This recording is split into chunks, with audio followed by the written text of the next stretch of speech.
Hey genius, welcome back to my channel. So genius, हम discuss कर रहे थे इन्वेस्टमेंट डिसीजंस और कैपिटल बजटिंग के इलस्ट्रेशंस, जिसमें आज अपन करेंगे इलस्ट्रेशन नंबर 18। इसे स्टार मार्क कर लेना क्योंकि ये थोड़ा सा डिफरेंट क्वेश्चन है। अभी हम इलस्ट्रेशन नंबर 17 देख के आए, वो तो काफी सिंपल लैंग्वेज था, लेकिन ये उससे काफी डिफरेंट क्वेश्चन है, इसलिए इस पर फोकस अपना डबल कर लेना। ठीक है, अब ध्यान से सुनना क्योंकि ये वही क्वेश्चन होते हैं जहां पर ध्यान हटी दुर्घटना घटी वाला क्वेश्चन। ठीक है, तो अच्छे से रीड करना स्टार्ट करते हैं। HMR limited is considering replacing a manually operated old machine with a fully automatic new machine। क्या बोल रहे हैं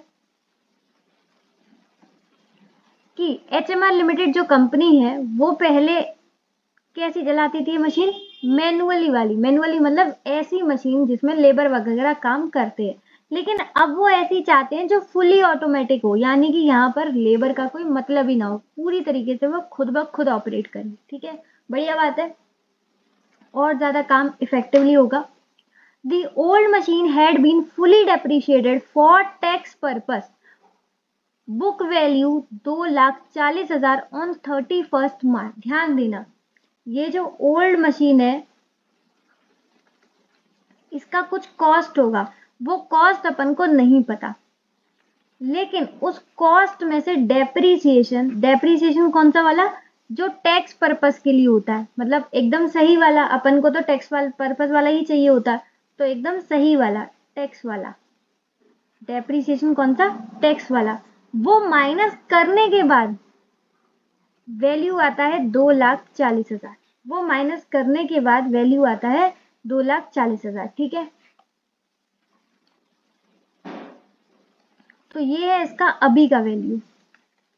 समझ में आ रहा है, ओल्ड मशीन का अपन को कॉस्ट नहीं गिवन, लेकिन उसमें से डेप्रीसिएशन माइनस करके इन्होंने अपन को वैल्यू दे दिया है 2,40,000, यानी कि अभी इसका कितना वैल्यू है, 2,40,000। ठीक है, the machine has begin causing problems with breakdown and can not fetch more than 30,000। अब ये जो ओल्ड मशीन है जिसकी अपन बात कर रहे थे, ये ओल्ड मशीन कुछ ना कुछ प्रॉब्लम कर रही है, बार बार इसमें ब्रेकडाउन हो रहे हैं, जिसकी वजह से अब अगर हम इसे मार्केट में बेचते हैं तो ज्यादा से ज्यादा इसका कितना मिलेगा, सिर्फ और सिर्फ 30,000 रुपीज। ठीक, बोल ही रहे if sold in the market at present. तो अभी ये बहुत ज्यादा प्रॉब्लम्स क्रिएट कर रहा है, जिसकी वजह से अभी एट प्रेजेंट, अभी के अभी अगर हम इसे बेचते हैं तो कितना मिलेगा, सिर्फ और सिर्फ 30,000। कहाँ पर बेचते हैं, मार्केट में बेचते हैं तो। ठीक है, आगे, it will have no realisable value after 10 years. मतलब इस मशीन का जो टोटल लाइफ होगा वो कितना होगा, 10 ईयर्स का। तो जब ये 10 ईयर्स कंप्लीट हो जाएंगे, इसका कोई भी सेल्वेज वैल्यू नहीं मिलेगा, यानी कि ओल्ड मशीन का कोई भी सेल्वेज वैल्यू नहीं है, zero. The company has been offered rupees 1 lakh for the old machine as a trade in on the new machine, which has a price before allowance for trade in of ₹4,50,000। अब ये वाली बात ध्यान से सुनना। देखो, अभी हमारे पास ओल्ड मशीन है, इसका क्या कॉस्ट पता है नहीं, लेकिन इस पर डेप्रीसिएशन माइनस करके इसका आज का वैल्यू अपन को पता है 2,40,000। ठीक है, ये किसके लिए, हमारे लिए वैल्यू है 2,40,000, लेकिन आज अपन इसे प्रेजेंट में मार्केट में बेचते हैं तो ये मिलेगा 30,000। ठीक, तो यही मेन वैल्यू है अब तक हमारी कि 30,000, लेकिन यहाँ से कहानी चेंज हो जाती है। इसे हरे पेन से दिखाती हूँ, यहाँ से कहानी चेंज हो जाती है। ये बोल रहे हैं अगर आप ओल्ड मशीन की जगह न्यू मशीन खरीदते हो, मतलब ओल्ड मशीन को रिप्लेस करते हो, ये रिप्लेसमेंट वाला क्वेश्चन है।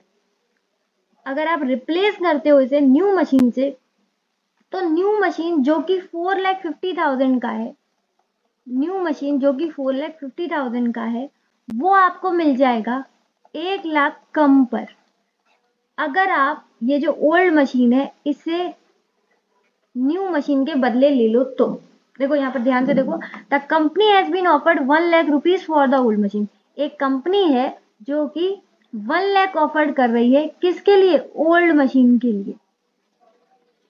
और यहाँ पर लिखा है जो न्यू मशीन है वो बिफोर अलाउंस फॉर ट्रेड, यानी कि ये जो 1,00,000 रुपए अलाउ कर रहे हैं वो कम का उसको करने से पहले बिफोर अलाउंस डिस्काउंट से पहले वो कितने का है मशीन? 4,50,000 का।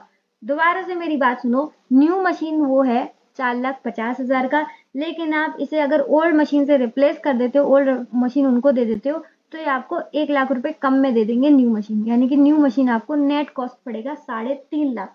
आपकी तरफ से नेट आउट हो जाएगा 3.5 लाख, ठीक है, क्योंकि ओल्ड मशीन आपकी कितने की हो जाएगी? 1,00,000। अब दोबारा से मेरी फिर से बात सुनना और मुझे बताना।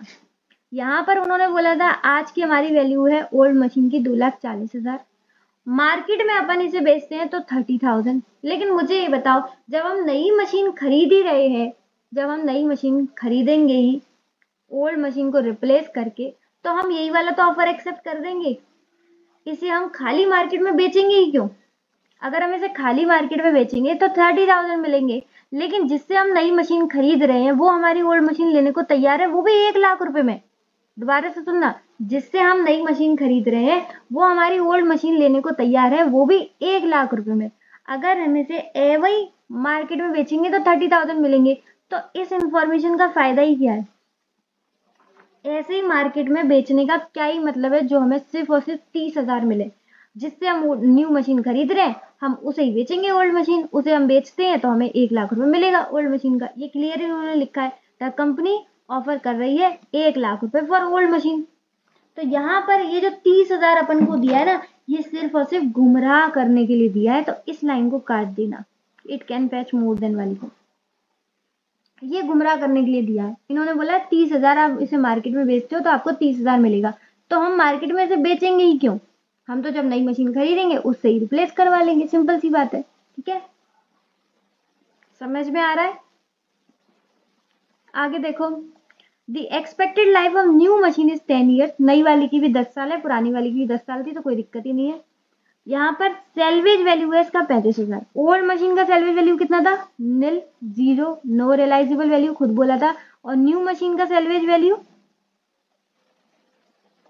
ये अपन को गिवन है 35,000। ठीक है, ये याद रखना, सेल्वेज वैल्यू है इसका 35,000। आगे देखें, ये बात समझाने के लिए मुझे इतना टाइम लग गया, उम्मीद है आपको समझ में आ गई होगी कि 30,000 को आपको कहीं भी कंसीडर नहीं करना है क्वेश्चन में। आगे पर्पल पेन से पढ़ते हैं। Further the company follows straight line depreciation method but for tax purpose written down value method. अरे रे, ये देखो ध्यान से, कंपनी क्या फॉलो करती है? SLM मतलब सिंपल वाला, और टैक्स पर्पज के लिए अपन को क्या चाहिए? WDV। टैक्स पर्पज के लिए चाहिए अपन को WDV, और WDV कितने से? @7.5%। Considering that this is the only machine in the block of. ओहो, ये कौन सा क्वेश्चन है? ब्लॉक वाला क्वेश्चन है, तो इसमें थोड़ा सा डिफरेंस होगा सॉल्यूशन में। ठीक है, वो मैं आपको बता दूंगी, कोई दिक्कत मत लेना। जब अपन क्वेश्चन सॉल्व करेंगे तो आराम से आपको ब्लॉक वाला कॉन्सेप्ट भी समझ में आ गया होगा, समझ में आ जाएगा जब मैं समझाऊंगी। और मैंने इसको कॉन्सेप्ट में भी समझाया था, ब्लॉक ऑफ एसेट्स। अब नीचे बढ़ते हैं।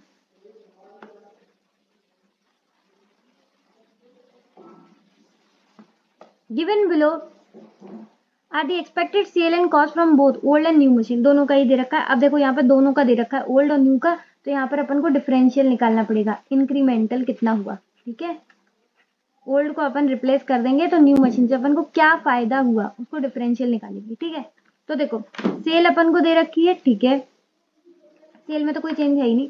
मटेरियल कॉस्ट, मटेरियल कॉस्ट देखो अब कम लग रही है क्योंकि फुली ऑटोमेटिक मशीन है ना, तो एफिशिएंसी आ रही होगी। लेबर कॉस्ट, लेबर कॉस्ट भी अपन कम लग रही है क्योंकि अब लेबर कम काम कर रहे होंगे, फुली ऑटोमेटिक है। वेरिएबल ओवरहेड, फिक्स्ड, फिक्स तो ज़्यादा लगेंगे फुली ऑटोमेटिक है तो। डेप्रीसिएशन, अच्छा ये ध्यान रखो यहाँ पर डेप्रीसिएशन कैसा दे रखा होगा, ये इन्होंने अपन को डेप्रीसिएशन दिया है खुद, और ये कैसा यूज करते हैं? SLM, यानी कि ये अपन को ऐसे डेप्रीसिएशन दे रखा है SLM। और टैक्स पर्पज के लिए कौन सा यूज होता है? WDV, और इन्होंने दे रखा है अपन को SLM, यानी कि कैसा डेप्रीसिएशन है? गलत वाला डेप्रीसिएशन है। कैसा डेप्रीसिएशन है? गलत वाला डेप्रीसिएशन है, ये अपन को नहीं चाहिए, ये गलत है depreciation. PBT, profit before tax दे रखा है, फिर टैक्स माइनस करके आफ्टर टैक्स भी दे रखा है। मतलब यहाँ पर तो कोई टेंशन ही नहीं है। वैसे अपन को पूरा डिफरेंशिएशन यहाँ पर बनाना पड़ता था, लेकिन यहाँ पर आपको बनाना ही नहीं पड़ेगा क्योंकि उन्होंने खुद क्या करा है?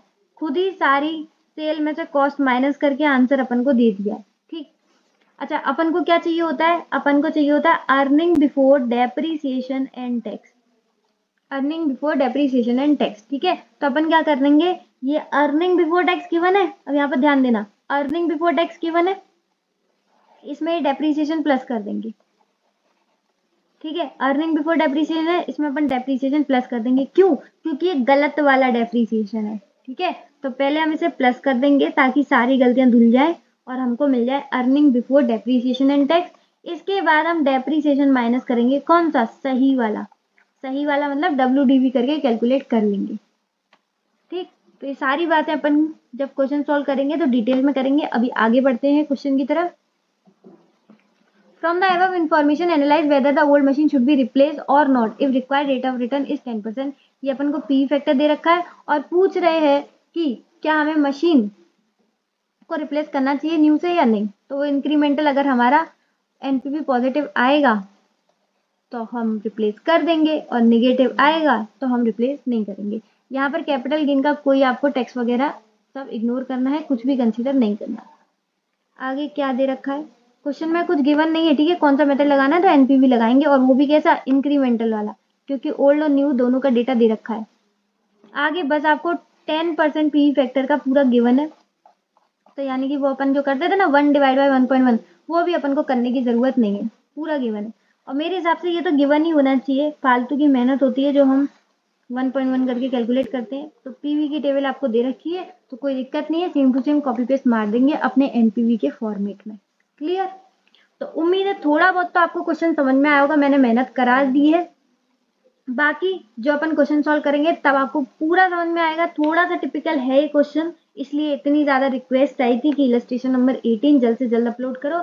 तो फाइनली ये अपन बना रहे हैं और बिल्कुल आसान बनाएंगे। तो चलिए फटाफट से कॉपी और पेन निकालते हैं और इलस्ट्रेशन नंबर 18 को भी आसान बनाते हैं। कॉपी पर लिखिए इन्वेस्टमेंट डिसीजंस और कैपिटल बजटिंग का इलस्ट्रेशन नंबर 18। तो जैसे कि क्वेश्चन में कुछ नहीं गिवन था, कौन सा मेथड लगाना है, तो क्या लगाते हैं अपन by default, net present value. तो फॉर्मेट क्रिएट करेंगे computation of net present value का, जो मैंने आपको कॉन्सेप्ट के टाइम पर सिखाया है।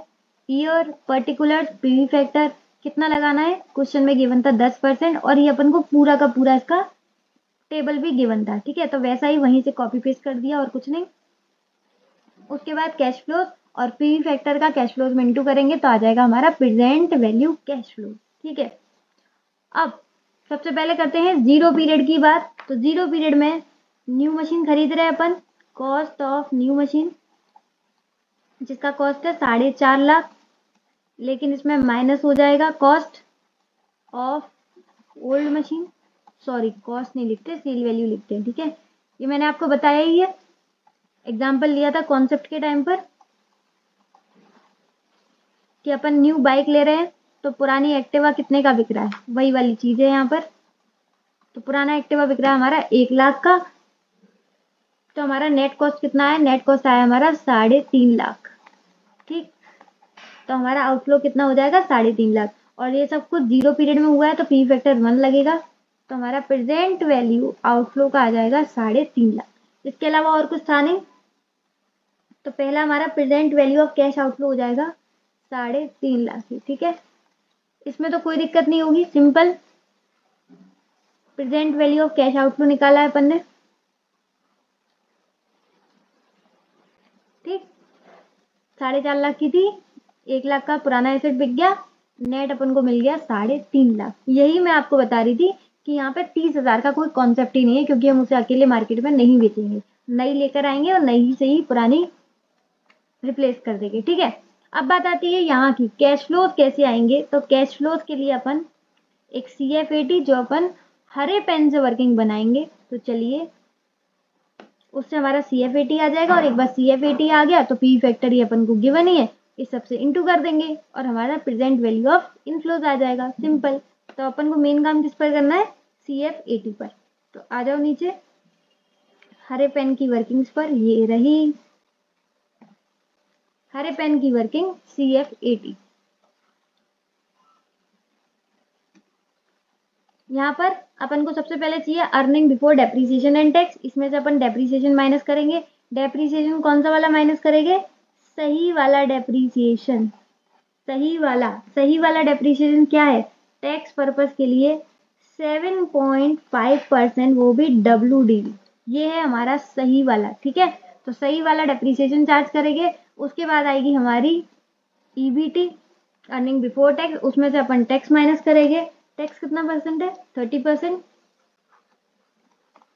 फिर हमारा ये आ जाएगा सही वाला अर्निंग आफ्टर टैक्स। एक बार सही वाला अर्निंग आफ्टर टैक्स आ गया तो हम उस पर डेप्रीसिएशन प्लस कर देंगे, क्योंकि यहाँ पर जो हमने डेप्रीसिएशन माइनस किया था वो सिर्फ टैक्स बेनिफिट के लिए किया था। जब अपन को इनफ्लोज चाहिए, कैश फ्लो आफ्टर टैक्स, ये चाहिए ना अपन को इनफ्लोज, तो इनफ्लोज जब चाहिए तो डेप्रीसिएशन एक नॉन कैश एक्सपेंस होता है, मैंने बहुत बार बताया है। तो एक बार इसे माइनस करके अगेन इसे ऐड बैक कर देते हैं। ठीक है, माइनस क्यों करते हैं टैक्स बेनिफिट के लिए, और इनफ्लोज चाहिए नॉन कैश एक्सपेंस है इसलिए इसे ऐड बैक भी कर देते हैं।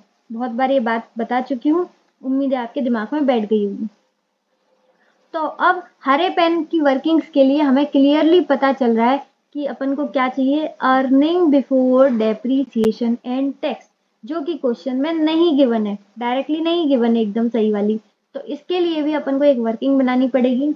तो देखो earning before depreciation and tax के लिए, जो कि अपन को हरे पेन वाली वर्किंग्स में काम आने वाला है, इसके लिए अपन को एक और वर्किंग्स बनानी पड़ेगी और इसको हम बोलेंगे पर्पल पेन वाली working, earning before depreciation and tax. अच्छा, ये सब चीजें मैं ऐसे ही बताती हूँ याद रखने के लिए, बाकी वहां पर आपको हरे पेन और पर्पल पेन नहीं करना है। हरे पेन वाली को लिखना है वर्किंग नोट नंबर 1 और पर्पल वाली को लिए बोलना है वर्किंग नोट नंबर 2। ठीक है, वर्किंग नोट नंबर 2 हमारा refers to earning before depreciation and tax. अब देखो यहाँ पर हमें पूरा सेल में से सारी कॉस्ट माइनस करने की जरूरत नहीं है, क्योंकि ये सब उन्होंने काम कर दिया है। हमें डायरेक्ट उनका उठा लेना है earning before tax. Earning before tax इसका गिवन था ओल्ड मशीन का 324,750 और इसका गिवन था 387,250। ठीक है, अब इसमें अपन प्लस कर देंगे डेप्रीसिएशन, कौन सा गलत वाला, डेप्रीसिएशन कौन सा गलत वाला, जो उन्होंने SLM से लगा रखा है, गलती कर दी है उन्होंने, वो अपन को प्लस करना है। डेप्रीसिएशन प्लस कर देंगे गलत वाला 24,000 और 41,500। ठीक है, तो देखो 324,750 प्लस 24,000, ये आ गया 348,750, 387,250 प्लस 41 कितना है 500, ये आ गया 428,750। ठीक है, इन दोनों का भी आप डिफरेंस निकाल कर यहाँ लिख दो, इन दोनों का भी डिफरेंस निकाल कर यहाँ लिख दो। ठीक, इन दोनों का डिफरेंस 348,750, ये आ गया 80,000। ठीक है, फिर जब आप इन दोनों का ऐड करोगे तो यही आएगा, इतना तो आप कर ही लोगे। ठीक, तो यहाँ पर मैंने आपको डिफरेंशियल निकालना सिखा दिया। तो अर्निंग बिफोर टैक्स ये क्वेश्चन में गिवन था, डेप्रीसिएशन इसलिए प्लस करा है क्योंकि गलत वाला डेप्रीसिएशन है। ये प्लस करने के बाद हमारे पास आ गया earning before depreciation and tax. ठीक है, ओल्ड मशीन का भी, न्यू मशीन का भी, और इनका इंक्रीमेंटल भी, डिफरेंशियल। ठीक है, वो भी आ गया हमारा। इंक्रीमेंटल इसलिए बोल रही हूँ क्योंकि यहाँ पर 348 है और यहाँ पर अर्निंग कितनी है 428, यानी कि न्यू मशीन के आने से हमारी अर्निंग बढ़ रही है, इंक्रीमेंट हो रही है। ठीक है, तो डिफरेंस कैसा है इंक्रीमेंटल। अब बात करते हैं कि हमारा earning before depreciation and tax तो आ गया पर्पल वाली वर्किंग से, अब इसको हम डायरेक्ट कहाँ डाल सकते हैं, हरे पेन वाली वर्किंग में। लेकिन दिक्कत ये है, जब हम इसे सोचो हरे पेन वाली वर्किंग्स में डालेंगे earning before depreciation and tax, ठीक है, लेकिन वहां पर हम डेप्रीसिएशन क्या माइनस करेंगे, डेप्रीसिएशन उन्होंने बोला है 7.5% से WDV लगाना है, लेकिन डेप्रीसिएशन 7.5% WDV से लगाएं किस पर, हमें वैल्यू तो पता ही नहीं है, value of asset for depreciation. Value of asset तो अपन को पता ही नहीं है कि किस पर अपन को डेप्रीसिएशन लगाना है, क्योंकि यहाँ पर कौन सा वाला लगेगा, यहाँ पर लगेगा ब्लॉक ऑफ एसेट वाला कॉन्सेप्ट, ब्लॉक ऑफ एसेट वाला कॉन्सेप्ट। अब ब्लॉक ऑफ एसिड वाले कॉन्सेप्ट के लिए किस तरीके से एसेट का वैल्यू निकालते हैं ताकि हम उस पर डेप्रीसिएशन लगा सके, वो मैं आपको बताती हूँ। ठीक है, तो सबसे पहले बात करते हैं ओल्ड मशीन की। ओल्ड मशीन के लिए वैल्यू ऑफ एसेट कितना है? तो ओल्ड मशीन का इन्होंने खुद बताया था स्टार्टिंग में, याद है आपको कि हमने ओल्ड मशीन को फुल्ली डेप्रिसिएटेड कर दिया, वो भी टैक्स पर्पस के लिए। टैक्स पर्पस मतलब इन्होंने सही वाला डेप्रिसिएशन माइनस कर दिया है। मैंने आपको बताया था cost of old machine minus depreciation, सही वाला उन्होंने खुद बोला था टैक्स वाला, पर हमें नहीं बताया कि ओल्ड मशीन का कॉस्ट कितना था, ओल्ड मशीन पर इन्होंने डेप्रिसिएशन कितना माइनस किया, ये भी नहीं बताया था। लेकिन इन्होंने अपन को जो WDV दी थी वो सही वाली दी थी 2,40,000। ठीक है, कितनी दी थी? 2,40,000। समझ में आता है? ओल्ड मशीन का कॉस्ट और ओल्ड मशीन का डेप्रिसिएशन सही वाला, ठीक है, जो टैक्स पर्पज के लिए चाहिए था, वही एकदम इन्होंने दोनों चीज सही करके और इन्होंने अपन को WDV दे दी सही वाली कि 2,40,000 पर आपको डेप्रिसिएशन लगाना है। अब मेरी बात ध्यान से सुनना, अगर हम नई मशीन नहीं खरीदते तो 7.5% ये जो डेप्रिसिएशन लगाना है किस पर लगाते? इस पर, क्योंकि ओल्ड मशीन ही बच रही है और ओल्ड मशीन कितने की बच रही है? 2,40,000 की, तो इसी पर डेप्रिसिएशन लगाते। ठीक है, अब बात करते हैं न्यू मशीन की। अगर हम न्यू मशीन खरीद लेते हैं तो क्या होता है? तो सबसे पहले ब्लॉक में है क्या? ब्लॉक में है ये वाली मशीन, पुरानी वाली ब्लॉक में है अभी WDV of old machine. Block में यही तो है 2,40,000 की WDV ऑफ ओल्ड मशीन। अब ब्लॉक का कॉन्सेप्ट सिंपल बोलता है कि जो जैसा आया है उसे प्लस कर दो, जो जैसा गया है उसे माइनस कर दो। तो जैसा आया कौन है? आया है कॉस्ट ऑफ न्यू मशीन, और कितने की आई है? 4,50,000 की। और गया क्या है? गया है ओल्ड मशीन। जितने का गया है, बोलता है जितने का गया है उतने का माइनस कर दो, तो सेल वैल्यू कितने का? 1,00,000 का। तो मशीन कितने का हुआ यहाँ पर? ब्लॉक में कितने का बचा? ब्लॉक में 2,40,000 पहले से थे ओल्ड वाले, इसमें प्लस हो गए 4,50,000 और माइनस हो गए 1,00,000, तो ब्लॉक कितना बचा? ब्लॉक में बचा 5,90,000। ये होता है एक्चुअल में कॉन्सेप्ट ब्लॉक का, समझ रहे हो? जो पुराना जैसा है वैसा रख देना है आपको, जो जैसा नया आया है, नया कितने का है? 4,50,000 का, उसको प्लस कर दो, और जो जितने का गया है वो माइनस कर दो। यहाँ पे गलती हो गई, ओल्ड आएगा, जो जितने का गया है माइनस कर दो। सिंपल कॉन्सेप्ट बोलता है ब्लॉक का, जो जैसा आया है प्लस करो, जो जैसा गया है उसे वैसा माइनस कर दो, और जो जैसा था उसे वैसा ही रख दो। सब कुछ जैसा क्या तैसा। ठीक, अब ब्लॉक के अकॉर्डिंग मशीन का वैल्यू कितना है? ब्लॉक के अकॉर्डिंग है 5,90,000। समझ गए? अब हमें इनका डिफरेंशियल यहाँ पर निकालना है। ठीक है, तो देखो 5,90,000 न्यू पर और 2,40,000 ओल्ड पर, तो ये आ गया 3,50,000। इंक्रीमेंटल कितना आ गया? 3,50,000। यानी कि ये वो वैल्यू है जिस पर हमें डेप्रिसिएशन चार्ज करना है, depreciation charge on this WDV। ठीक है, डेप्रिसिएशन चार्ज हमें इस पर करना है 3,50,000 पर। समझ गए? तो ऊपर जब हम 7.5% का WDV से डेप कैलकुलेट करेंगे तो वो किस पर करेंगे? इस पर। तो ये हमारा जो क्वेश्चन जो हमने बोला था, यहाँ पर मैं लिख देती हूँ। मैंने आपको बोला था ना, यहाँ पर हम क्या कैलकुलेट करने वाले हैं? यहाँ हम कैलकुलेट करने वाले value of asset for depreciation, value of asset for depreciation, वो अपन ने कैलकुलेट कर दिया। अगर ओल्ड होती तो ये होता, न्यू होता तो ये होता, लेकिन यहाँ पर इंक्रीमेंटल बेसिस पर निकाल रहे हैं तो ये आ गया value of asset depreciation incremental basis 3,50,000। अब क्वेश्चन में यहाँ पर क्या गलती हुई है? यहाँ पर आपकी बहुत तेज दिमाग की बत्ती जली होगी, क्योंकि आपने कहा होगा कि मैडम ये क्या करा रहे हो आप पहले ये 2,40,000 निकाल रहे हो, 5,90,000 निकाल रहे हो, उसके बाद आपने 3,50,000 निकाला। लेकिन हमारा जो इंस्टीट्यूट है उन्होंने क्या कर दिया? उन्होंने डायरेक्ट 3,50,000 निकाल दिया। वो कैसे निकाल दिया? परचेज में से सेल माइनस करके, है ना, ऐसे निकाल दिया। लेकिन ये एग्जैक्टली सही मेथड है जो मैंने आपको पढ़ाया है। थोड़ा सा लॉन्ग है लेकिन ये एकदम सही है। और मैं आपको एक बात बताऊं, इंस्टीट्यूट ने खुद इसी तरीके से कराया है, लेकिन इस क्वेश्चन में नहीं, ये कराया उन्होंने प्रैक्टिकल क्वेश्चन नंबर 11। चाहो तो अभी जाकर चेक कर सकते हो, और इसका मैंने सॉल्यूशन भी अपलोड कर दिया है। और इंस्टीट्यूट ने जिस तरीके से कराया है मैंने वैसे ही समझाया है, यानी कि यही वाला। यही तो पंगा है इंस्टीट्यूट, पता नहीं, अब मैं बोल नहीं सकती सारी बातें, ठीक है, मेरे मन में तो बहुत सारी बातें आ रही है, लेकिन मैं यहाँ पर बोल नहीं सकती एज अ प्रोफेशनल।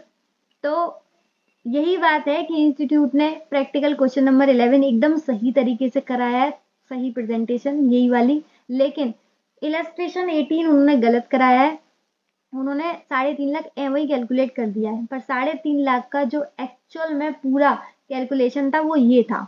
पहले ओल्ड मशीन का आपको WDV निकालना था, फिर न्यू मशीन का जो ब्लॉक में वैल्यू था वो, उसके बाद ये डिफरेंस करके 3.5 लाख आया है, ठीक है। तो इस बात पर, ये जो मैंने अभी बात करी, इस बात पर कमेंट चाहिए मुझे जरूर कि कौन सही और कौन गलत, ठीक है। देखो हम तो कभी गलत होंगे ही नहीं, क्योंकि इंस्टीट्यूट ने खुद, हमने जो बात बोली है इंस्टीट्यूट ने खुद वो 11 में कर दी है, तो हम तो कभी गलत हो ही नहीं सकते। मैं तो आपको हमेशा ही आसान और सही तरीका दोनों ही चीजें लेकर चलती हूँ, सही भी होना चाहिए और आसान भी होना चाहिए, कभी गलत आसान नहीं होना चाहिए, ठीक है। थोड़ा सा कठिन हो जाए कोई बात नहीं है, वो मैं आसान बना दूंगी, लेकिन तरीका हमेशा सही होना चाहिए। तो ये थोड़ा सा लॉन्ग था, लेकिन तरीका सही है, इसलिए मैंने, नहीं तो मैं भी शॉर्टकट कर सकती थी, आपको बोल सकती थी अरे मशीन आई है न्यू 4.5 की, और पुरानी बिक गई 1.5 की, बचा 3.5, ऐसे बोल सकती थी मैं भी, पर मैंने आपसे बोला ना, आसान बनाने के चक्कर में कभी गलत तरीका नहीं अपनाएंगे, ठीक है। तो उम्मीद है आपको ये मैंने इतनी सारी बातें बताई आपको समझ में आ गई होगी, और मुझ पर फुल ट्रस्ट भी हो गया होगा कि मैं सही बात बता रही हूँ, ठीक है। और आप चेक भी कर सकते हो। अब देखो, हमने ये क्यों बनाया था, earning before depreciation and tax लेने के लिए, जो कि इंक्रीमेंटल बेसिस पर हमारा 80,000 आ गया, ठीक। तो ये याद रखना, ये अपन को कहाँ लेकर जाना है, वर्किंग नोट नंबर 1 में, और ये अपन को डेप्रिसिएशन कैलकुलेट करने के लिए वैल्यू निकाल दी। तो चलो ऊपर, चलो चलो, अरे नीचे नहीं बेटा ऊपर, ये माउस भी पता नहीं क्या करता है। अब आ गए अपन वर्किंग नोट नंबर 1 पर, ठीक है। Earning before depreciation and tax, ये ऑलरेडी अपन वर्किंग नोट नंबर 2 में कैलकुलेट कर चुके हैं। कितना आया था इंक्रीमेंटल बेसिस पर, 80,000। तो हर साल 10 साल अपन को क्या मिलने वाला है, earning before depreciation and tax 80,000, ठीक है। तो सारे ईयर्स में यही कॉपी पेस्ट कर देंगे।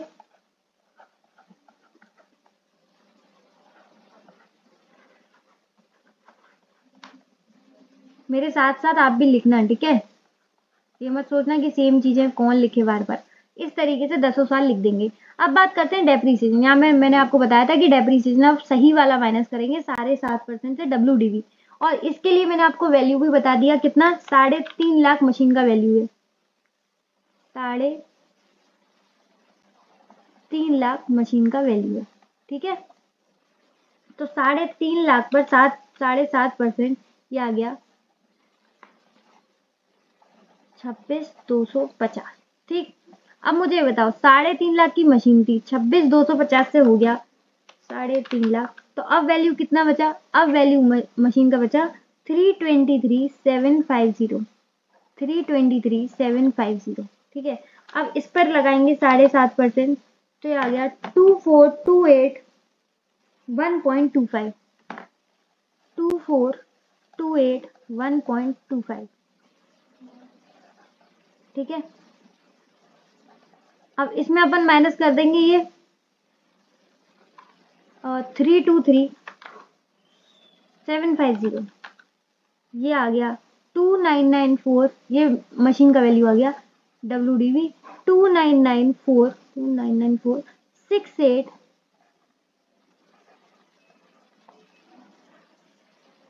68.75, ये आ गया वैल्यू, ठीक है।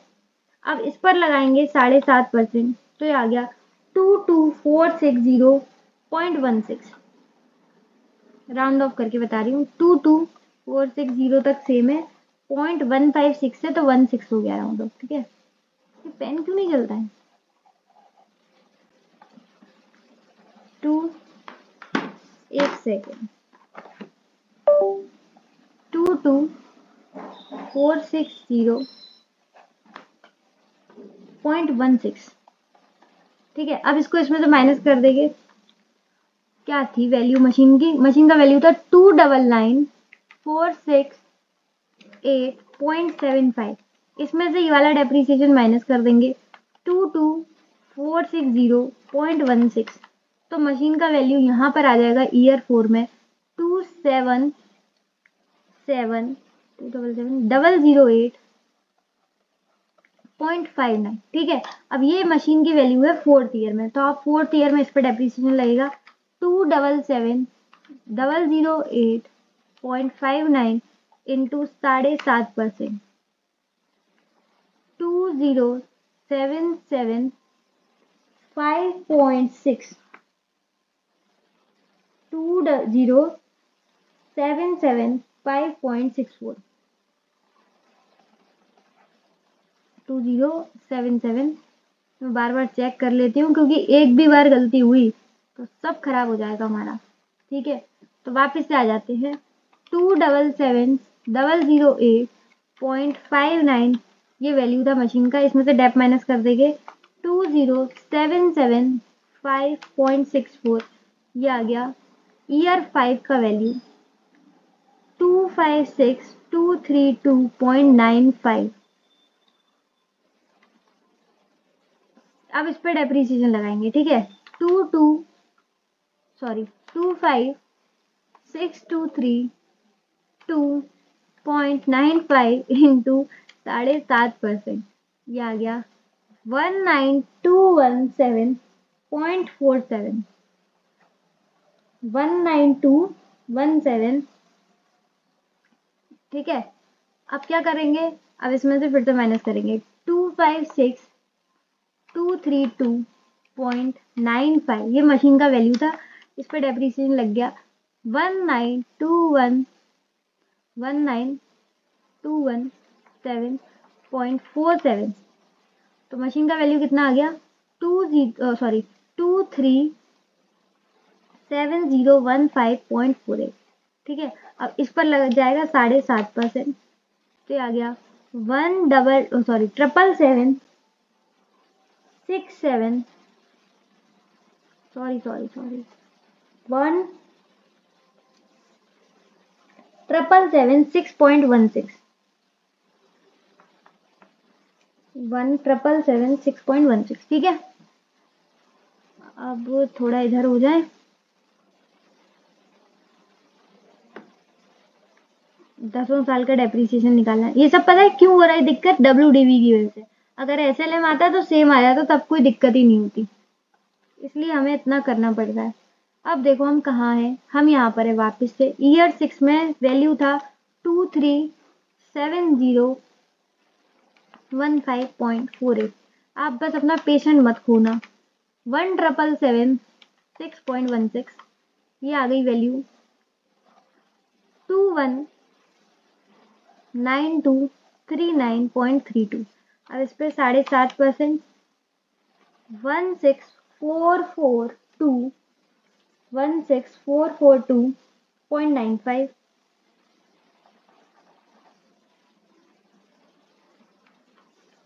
अब माइनस करेंगे 219239.32 माइनस 16442.95, ये वैल्यू आ गया 202796.37।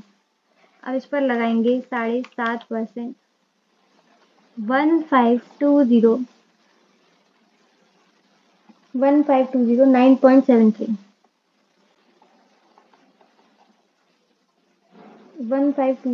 9.73। ठीक है, अब क्या करें? अब फिर से इसको माइनस करो 202796.37 माइनस करेंगे डेप्रीसिएशन 1520 9.73, ये वैल्यू आ गया 18758.6। इस पर 7.5% लगाएंगे 14068.99। ठीक है, तो राउंड ऑफ कर लेते हैं, 8.99 है ना, तो 9 कर लेते हैं इसे। 14069, ठीक है। तो ये थी हमारी वैल्यू, इसमें से माइनस कर देंगे 18758.6.64 माइनस कर देंगे 14069। तो ये वैल्यू आ गया 10 ईयर में 173517.64। इस पर 7.5% लगाएंगे 13013.82 13013.82, ठीक है। हाँ, यहाँ पर हमारे पूरे 10 साल का डेप्रीसिएशन एकदम सही वाला कैलकुलेट हो गया, ठीक है। तभी उन लोगों ने हमें डेप्रीसिएशन WDV से कैलकुलेट नहीं करके दिया सही वाला, उन्होंने गलत वाला ही SLM से कर दिया, ठीक है। तो 10 साल का अपन ने earning before depreciation and tax लिख दिया है, और क्या कर दिया अपन ने, डेप्रीसिएशन कैलकुलेट कर दिया। तो यहाँ पर हमारा अर्निंग बिफोर टैक्स आ जाएगा।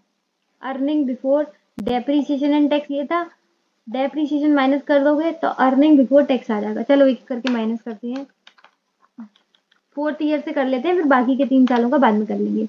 तो 80,000 में से माइनस करो 2077.5.64 2077.5.64, ये आ गया 59224.36, ठीक है। अब इस पर अपन को क्या लगाना है, अर्निंग बिफोर टैक्स है, तो इसे आफ्टर टैक्स बनाने के लिए 30% का टैक्स लगाएंगे 17767.31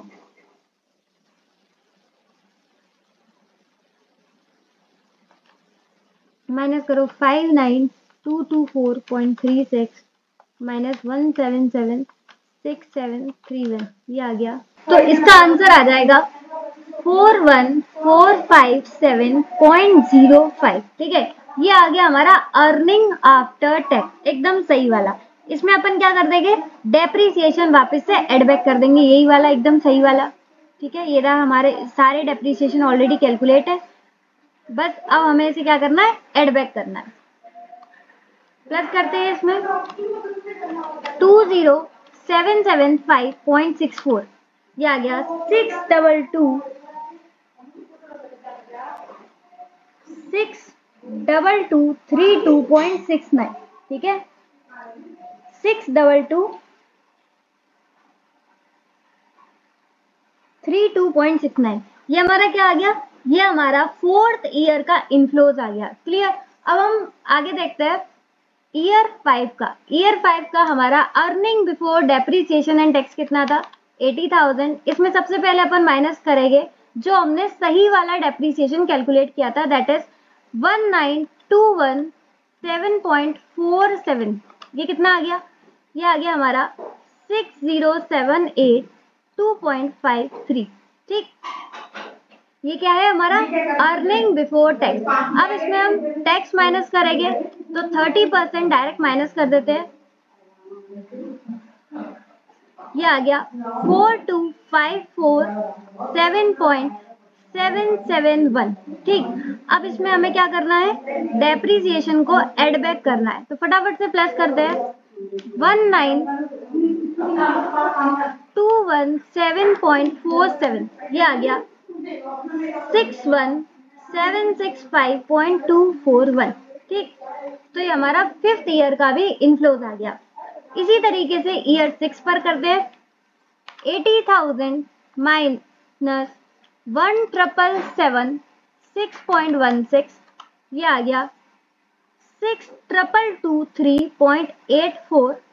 इसमें माइनस करेंगे टैक्स, ये आप टैक्स 30% अलग से भी कैलकुलेट कर सकते हो, ठीक है। ये मैंने डायरेक्ट माइनस कर देती हूँ ताकि हमारा कैलकुलेशन जल्दी हो जाए, क्योंकि ऑलरेडी बहुत क्वेश्चन खिंच चुका है।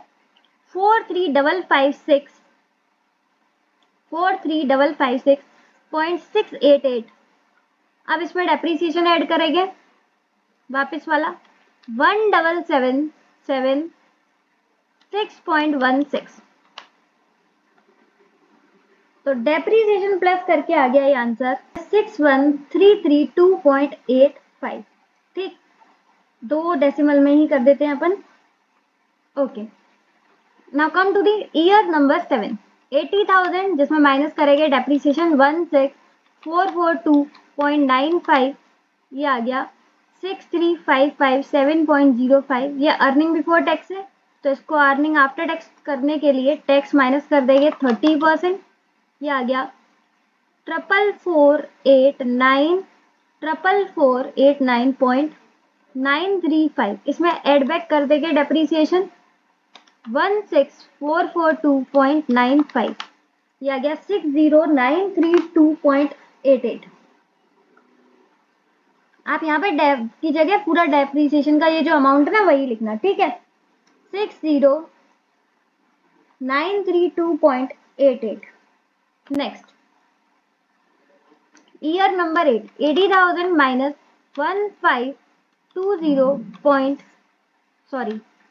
80,000 माइनस 15,209.73।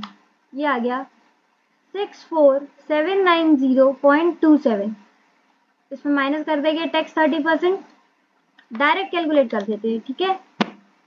45,353.189 डेप्रीसिएशन प्लस करेंगे 15,209.73। ये आ गया 60,562.9 60,562.92। ठीक, ये 7, ये 8। अब 9 पर आते हैं। 80,000 माइनस 164069, ये आ गया 65,931। ठीक, इसमें माइनस कर देंगे 30%। 46,151.7 एड बैक करेंगे 14069। ये आ गया 60,2207 60,220.7। ठीक है, सेम तरीके सब में सेम ही मेथड है। 13013.82। ये तो मैं इसलिए करा देती हूँ कि आप लोग भी साथ साथ कर लो, नहीं तो बहुत लोग आलसी होते हैं जो करते नहीं है। 66,986 एटलीस्ट मेरे वीडियो के बहाने वीडियो के साथ साथ तो कर लोगे। 46,890.326 प्लस करेंगे डेप्रीसिएशन 13013.82। ये आ गया 5994.146 है ना, 15 हो जाएगा। ठीक, 4 5 6 7 8 9 10। एक बार मैं इसका फोटो क्लिक कर लेती हूँ ताकि जब अपन ये ऊपर लिखे तो यहीं से कॉपी पेस्ट मार देंगे। ठीक है, ये सब हमारे इनफ्लोज हैं जो कि एनपीवी की टेबल में काम आएंगे। बस 3 ईयर के रह गए हैं, फटाफट ये भी कैलकुलेट कर लेते। इधर आ जाओ, एक सेकंड बस। हाँ, 80,000 माइनस डेप्रीसिएशन 26,250, ये आ गया 53,750 माइनस 30% करेंगे। आप पहले इसका 30% निकालना, ठीक है। 37625, मैं तो डायरेक्ट माइनस कर रही हूँ। अब इसमें डेप्रीसिएशन प्लस करेंगे। डेप्रीसिएशन को एक बार हाईलाइट कर लूँ ताकि मैं भूल ना जाऊँ।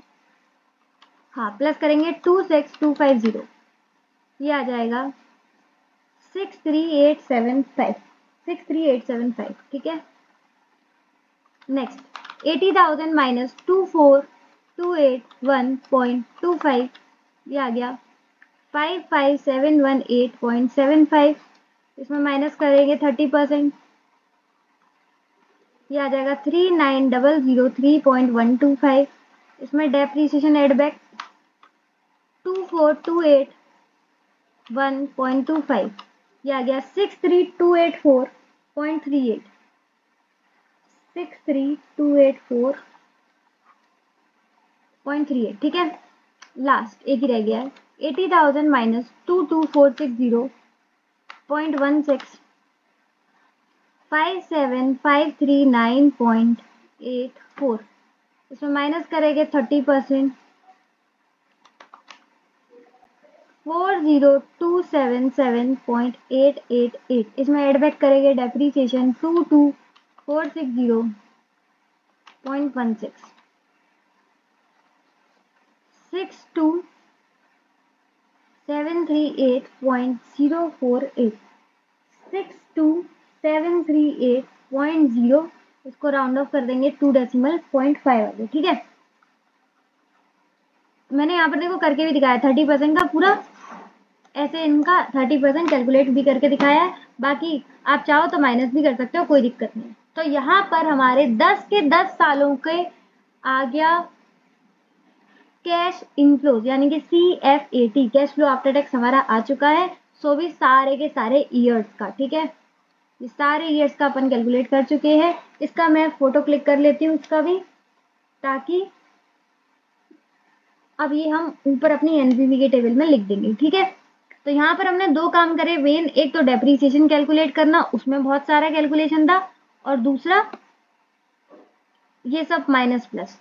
अब बस हमारा काम हो चुका है। अब यहाँ पर फटाफट फटाफट कर लेंगे अपन। एक सेकेंड,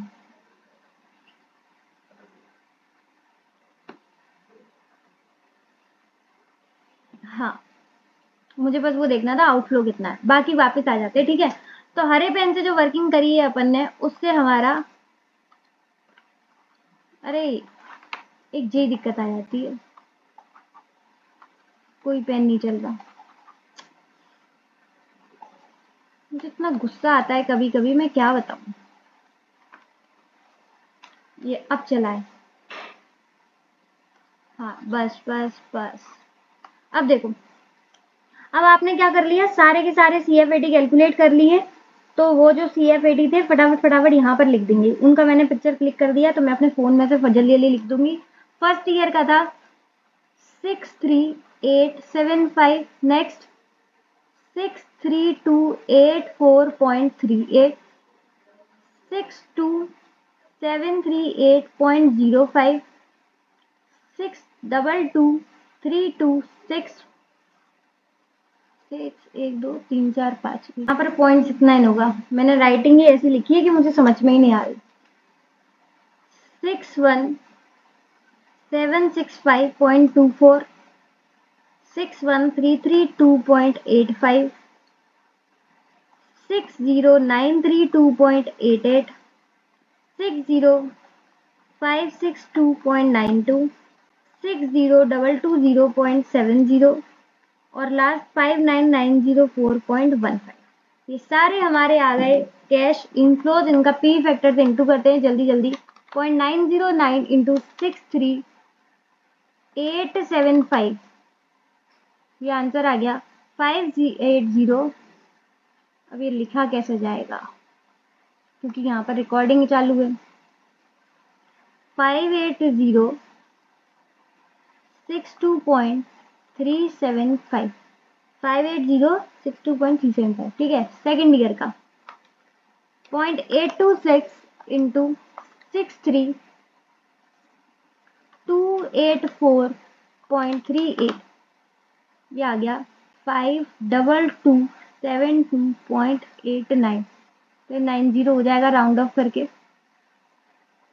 897 पूरा लिख दूं क्या? 3 डेसिमल लिख दिया ना मैंने ऊपर, तो इसमें भी 3 हो गए। 62738.05। ये मैं कंटिन्यूअसली काफी टाइम से बना रही हूँ। ऊपर से इतना सारा कैलकुलेशन है, इसलिए अब मेरा दिमाग काम नहीं कर रहा। पूरी बैटरी लो हो चुकी है मेरी। 47116.275। अब मैं सब में 3 डेसिमल ही कर लेती हूँ, ठीक है। 0.683 into 62232.69, 42504.927। Next 0.621 into 61765.24, 383,383,56.564 into 61332.85, 34591.727। 0.513 into 60932.88 31258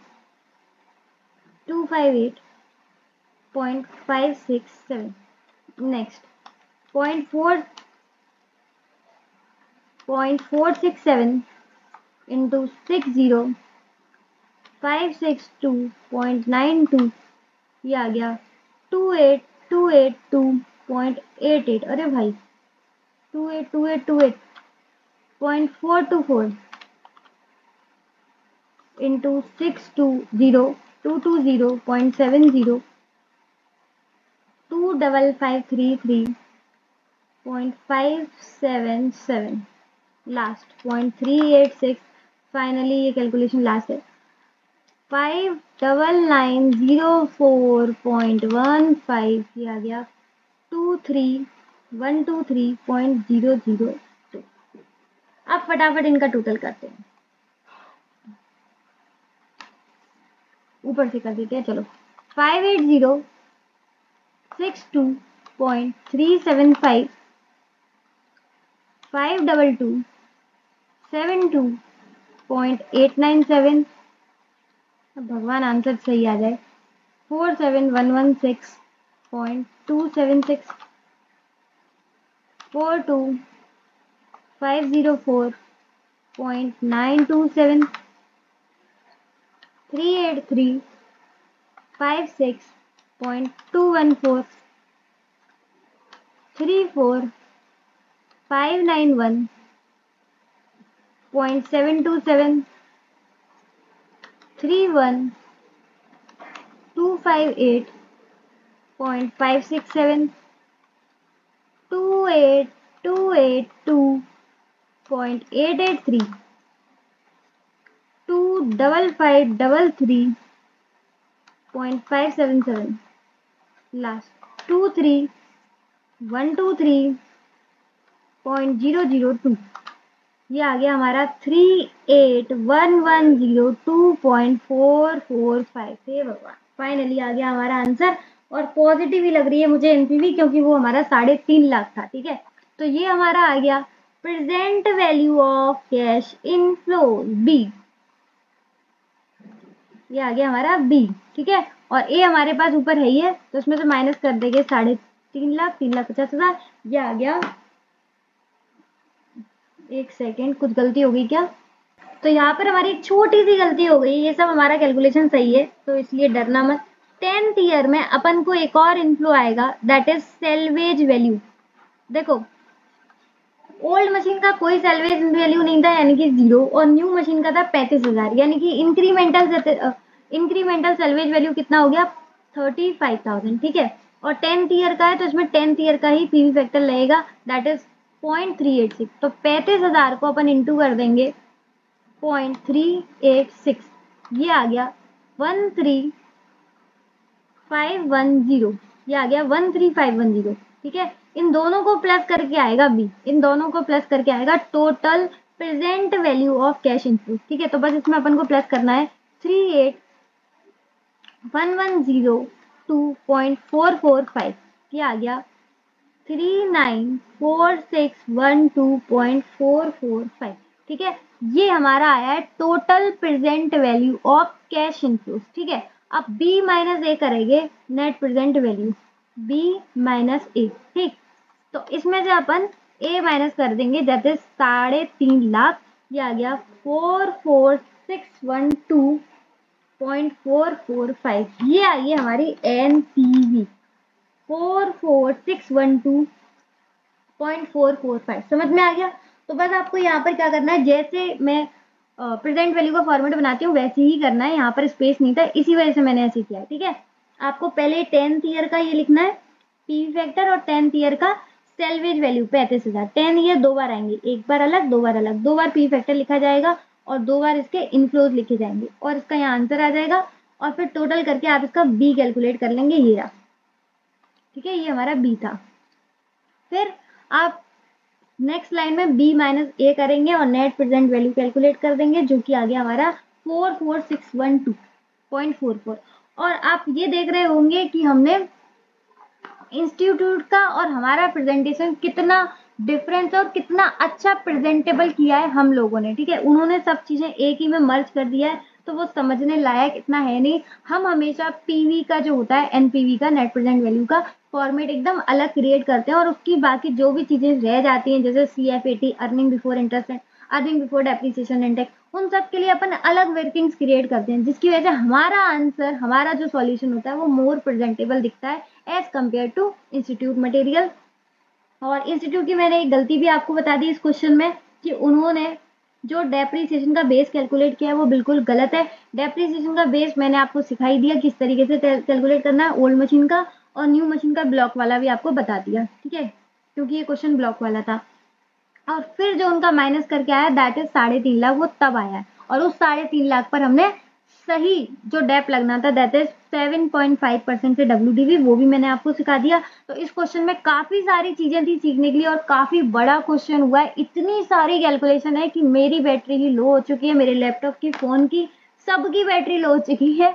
आप बताओ आपकी बैटरी कैसी है, और चार्ज अप हो कि नहीं हो, और किस तरीके का लगा क्वेश्चन। जल्दी से अपना कमेंट सेक्शन में फीडबैक जरूर दे दीजिए करो, उसको देखकर मेरा दिल खुश हो जाता है, और मैं और वीडियो जल्दी जल्दी लाती रहती हूँ। तो आज के लिए बस इतना ही। If the video helpful for you then hit the like button, share video with your if it is of India do subscribe now. इस तरीके से चाहे छोटा क्वेश्चन हो या बड़ा क्वेश्चन हो, सबके सब अपन सॉल्व करेंगे, सबके सब क्वेश्चंस को इतना प्रेजेंटेबल बनाएंगे। इसी के साथ इसी तरीके से खुश रहिए, मुस्कुराते रहिए, मिलते हैं नेक्स्ट वीडियो में, तब तक के लिए bye bye, be happy always.